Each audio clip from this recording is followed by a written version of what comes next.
Now, Karl Anthony Towns had did a sit down where he was asked about not coming to Rudy Gobert's defense when Draymond Green was basically choking him out like one of the Looney Tunes. And before we get to what he said, I want to say this. Kudos to Karl Anthony Towns for not falling into that Steven Jackson trap, where he's basically out here to prove I'm a real one.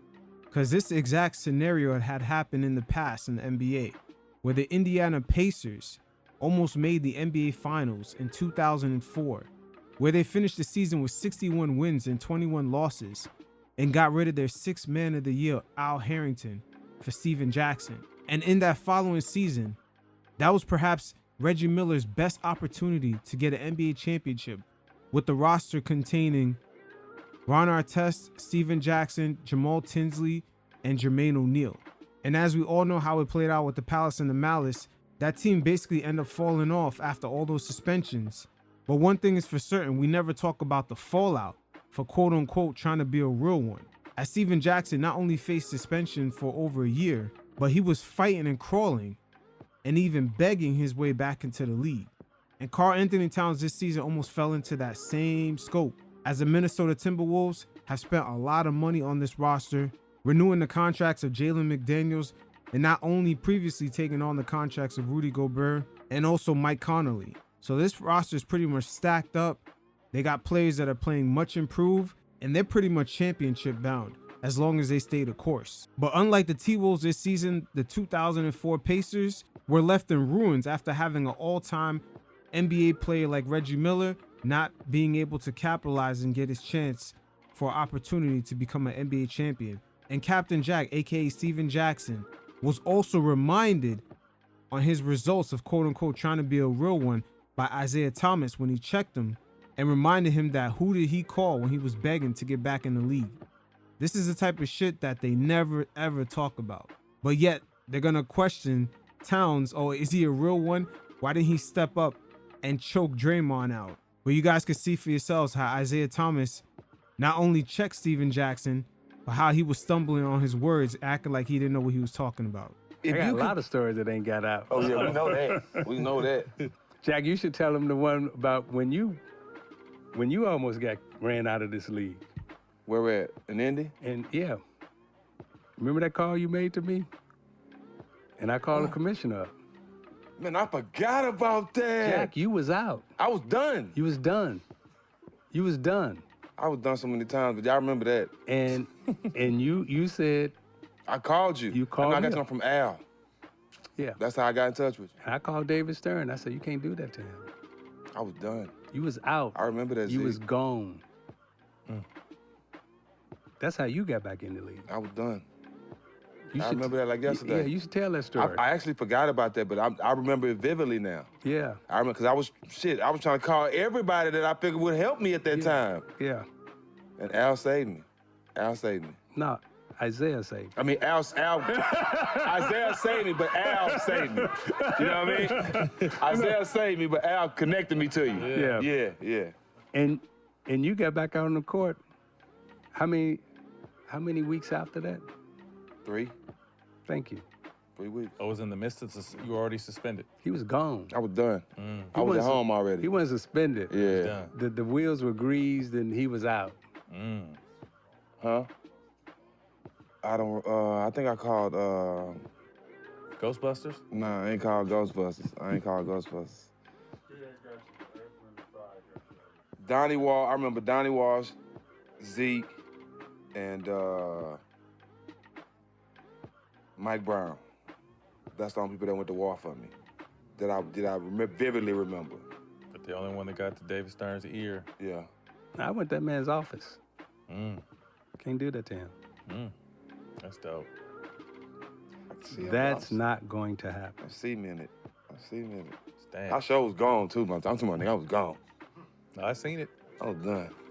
Captain Jack, very humbled right there, very humbled. And this is the type of situation that we don't take into consideration when everyone talks about, oh, Karl Anthony Towns should have had Draymond's back. Towns easily could have been in a situation like this, where he's going to be put in a position, not only losing his money and reputation, but with him getting back into the league. As you can see right here, Captain Jack, he's real humbled right here, talking about the situation, front facing.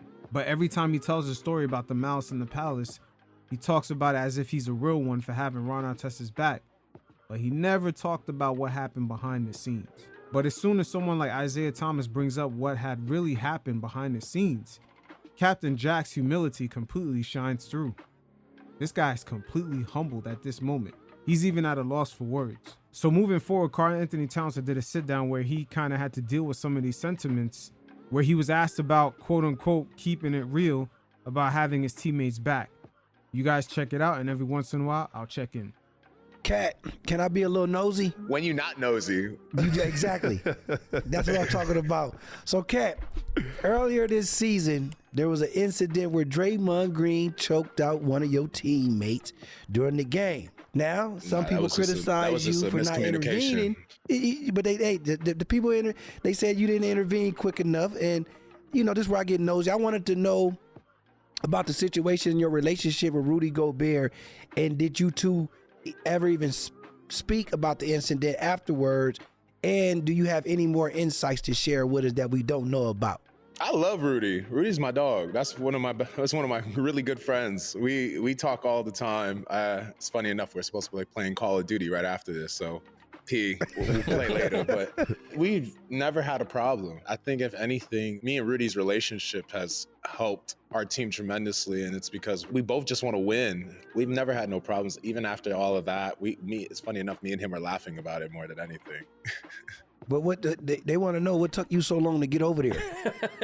See, right there's those sentiments. What took them so long? But there's a fallout from that. Not only this team spent a lot of money on their players, but they wouldn't be able to capitalize on their narrow window to possibly win a championship. And just like the Pacers of the 2004-2005 season, they are the top dogs in their conference. And they're looking to capitalize off that narrow championship window that they have.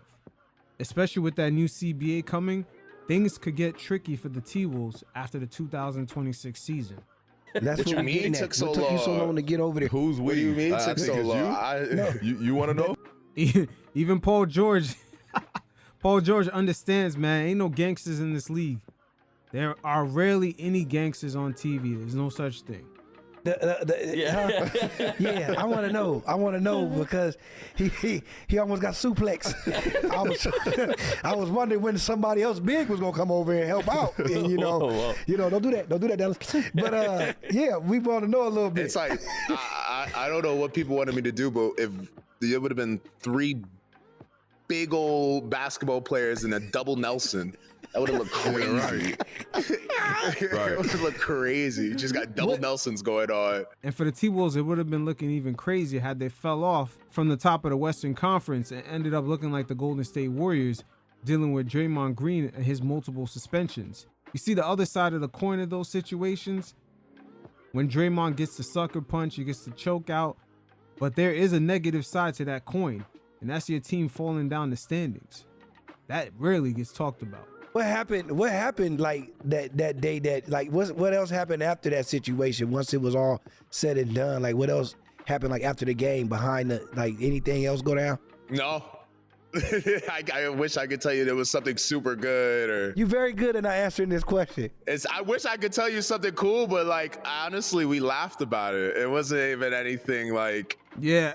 At the end of the day, I don't know what the hell they want Karl-Anthony Towns to do. Put his whole career in jeopardy, especially him coming off that pandemic in which he lost his mother. He lost multiple family members due to the COVID virus. And now he's at a point in his career where he's trying to acquire some accolades to kind of solidify himself in the NBA history books. He's supposed to just throw it all away to quote unquote be a real one. Yeah, okay. Serious. It wasn't like we were more talking about how we came out with a really big win there. Because after all of that, we stayed composed, we stayed mature, and we made some really big plays at the end to get the win. So yeah, it would have been something if that would have happened, and it would have led to us losing. It would have been something much bigger to us. But the fact that we came out of that game, still had a super competitive game, and found a way to win.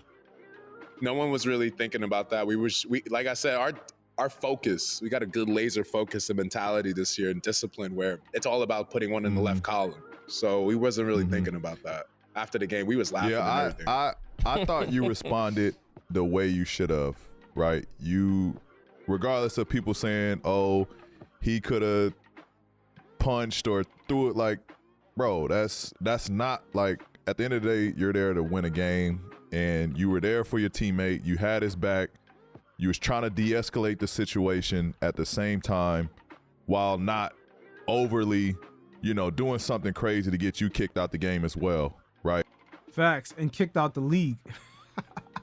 That's the part. Most players, they're not going to fuck up their money. There's too much money to be made for them to fuck this up. They can't do what Steven Jackson did back in the day.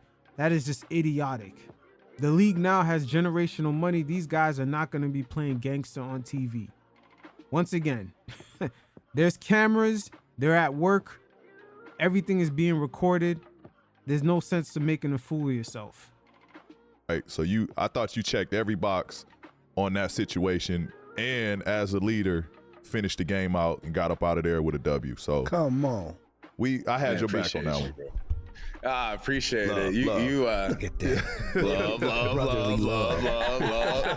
love that. He told us some other shit when we was by ourselves, though. We'll leave that for Call of Duty. We'll leave that for the Call of Duty. With the Indiana Pacers, we saw the fallout from that. Their pretty much claim to fame today is to go do a documentary talking about the Malice at the Palace. When really at the end of the day, they should be doing a couple of Netflix series on their championship run, alongside with at the time, the greatest shooter ever, Reggie Miller. That should have been their storyline, not them having the Malice at the Palace as the highlights, or just, I don't want to say the highlight of their careers, but just the most known thing to happen to Jermaine O'Neal, Reggie Miller, Ron Artest. That just doesn't make any sense. So once again, kudos to Karl Anthony Towns.